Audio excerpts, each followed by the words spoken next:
Once again, it is MLB draft time. Right here on 3 Up, 3 Down, I love to give you my mock draft. This will be the third straight year we have come up with our mock draft here on 3 Up, 3 Down. And as much as I love the draft, I'm still going to rant and rave and say I wish that teams could trade draft picks. How exciting would that be if maybe someone dealt away the number 3 pick, a la the Mariners, to get help to make the playoffs this season? But that still isn't happening. Maybe come next CBA. But here we are to jump into our mock draft. Let's go. At the number 1 pick, it's the Washington Nationals. And I have the Nationals taking the guy who's been kind of the consensus number 1 for quite a while. And that is high schooler Ethan Holiday. You may know him as the brother of Jackson Holiday or the son of Matt Holiday. But I think the shortstop / third baseman, probably third baseman in the majors, Ethan Holiday is going to go number 1 to the Washington Nationals. That brings the LA Angels in at number 2, taking starter Cade Anderson out of LSU. Cade Anderson had a tremendous college season this year with LSU, helping them win the national title once again. He had a tremendous College World Series. He is a college arm that is going to project to get to the major leagues very quickly. This all sounds perfect for the Angels. This is the type of player they like to draft. I think Cade Anderson is the perfect fit for the LA Angels.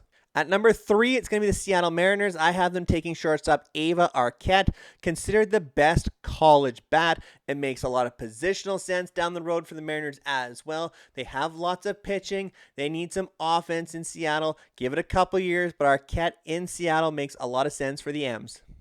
Going to go high risk, high reward at number 4 for the Colorado Rockies and high school right-hander Seth Hernandez. There's always a ton of risk with high schoolers, in particular high school right-handed pitchers, but Seth Hernandez has huge star potential. I think this makes a lot of sense for the Rockies. It's going to take a long time for Hernandez to develop, and the Rockies have a long time because they don't have any talent at the major league level as is. So Seth Hernandez as a shock, number 4 to Colorado. For the St. Louis Cardinals in at number 5, I have them taking left-handed college pitcher Jamie Arnold out of Florida State University. He's projected to make the major league level fairly soon, and that fits the core timeline that seems to be building in St. Louis around guys like Mason Wynn, Victor Scott. Makes a lot of sense to get a high-end college arm at this high pick for the Cardinals. So Jamie Arnold to the Cards at number 5. The Pittsburgh Pirates at number 6 have always need offensive hitters. They went high school shortstop last year with Connor Griffin. I think they go high school shortstop again, Eli Willits this year.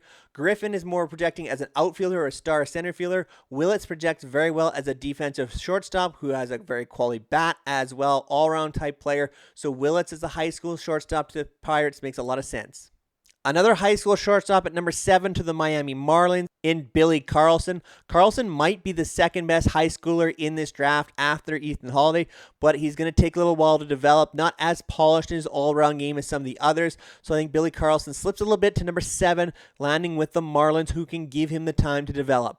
For the Toronto Blue Jays at number 8, I have them taking a guy shooting up draft boards, and that is right-handed pitcher Gage Wood out of Arkansas. 19 strikeouts and a no-hit performance in the College World Series. He had some injury issues at the start of the year, but really took off in the second half of the season. I think Gage Wood and that velocity that the Blue Jays have been lacking for a long time make a big jump up the boards to number 8. That lands number 9, the Cincinnati Reds, getting left-handed pitcher Liam Doyle out of Tennessee. Now, Doyle is probably more likely to fall in the top 5, but in my mock, he actually slides down the board a bit and lands with the Reds, who would be absolutely salivating to land Doyle here at number 9. That'd be a huge get for them. So Liam Doyle to the Reds at number 9. Chicago White Sox in at number 10. How about a high school shortstop in JoJo Parker? Very well-rounded talent, and there's a lot of talk the White Sox may even add his twin brother in the second round of the draft. So let's see if that does indeed happen. How about JoJo Parker to the White Sox at number 10? At number 11, the Athletics are known for taking a college bat because of the production they can get out of them very quickly, but this year they flip and go college arm. Kyson Witherspoon out of Oklahoma, right-handed pitcher, big-time arm from Witherspoon, lands with the Athletics, can very quickly move through the ranks and help the major league team. At number 12, I have the Texas Rangers taking second baseman Gavin Killen out of Tennessee. Very quality player. good defender, can play a bunch of different spots around the field. College guy, so should move through the ranks pretty quick. This is the type of player that Texas could really use, fall in behind guys like Seager and Simeon as they progress through their careers. So Killen makes a lot of sense for me in Texas at number 12. At number 13, the San Francisco Giants get a guy who's also slid down my board a little bit, and that's outfielder slash catcher Ike Irish. Irish is projected as a top 10 talent. He's had some injury issues and hasn't been able to catch this year, but whether he's a catcher or an outfielder, this is good slot value for the Giants with a very quality player who fits their scheme, needing some catching and outfield depth. So Ike Irish to the Giants at 13.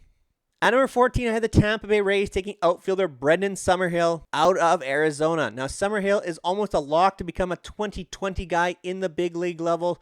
He can really pound the ball. He can really run. He plays terrific defense in the outfield. He kind of sounds like a Tampa Bay Ray already. So Summerhill to the Rays at 14. Back to the high school shortstops at number 15 with the Boston Red Sox taking shortstop Steele Hall, a growing talent as terms of a hitter with plus speed, a solid defender. Makes a lot of sense for Boston, adding some more athleticism to that minor league system. So Steele Hall lands with the Sox.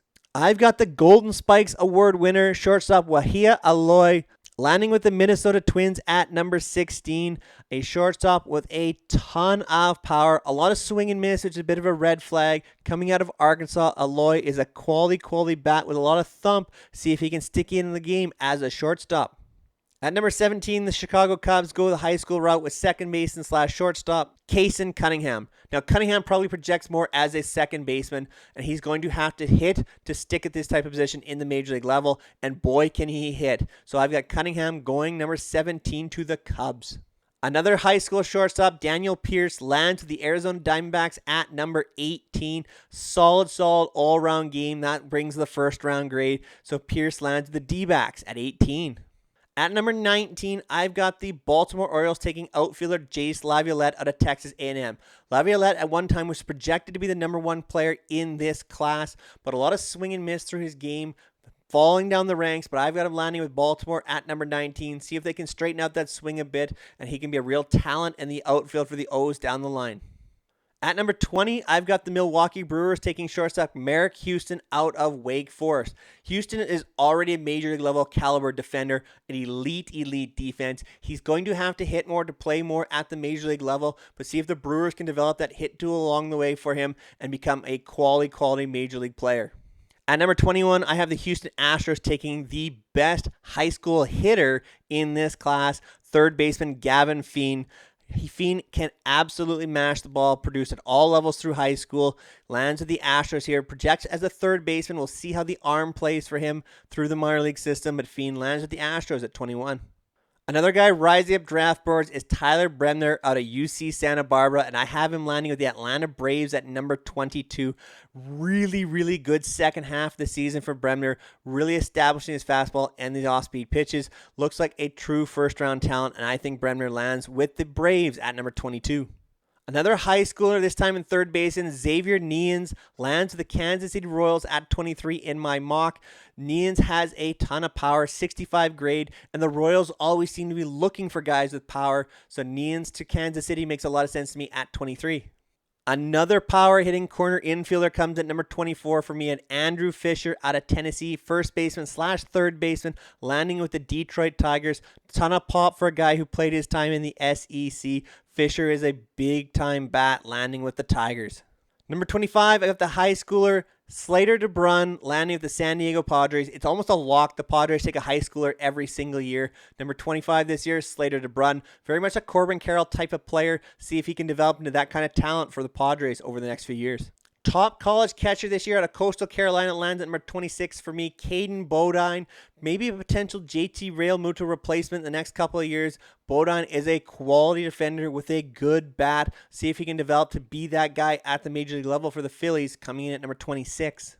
And lastly, number 27, going the Cleveland Guardians, high school third baseman Josh Hammond, formerly a two-way guy, basically focused strictly on hitting this year, developed as a first-round talented hitter, and looks to continue to develop in the Guardian system. Always has the ability to fall back on pitching because he was projected as a very good pitcher as well. So maybe a bit of a dual threat here with Josh Hammond to Cleveland.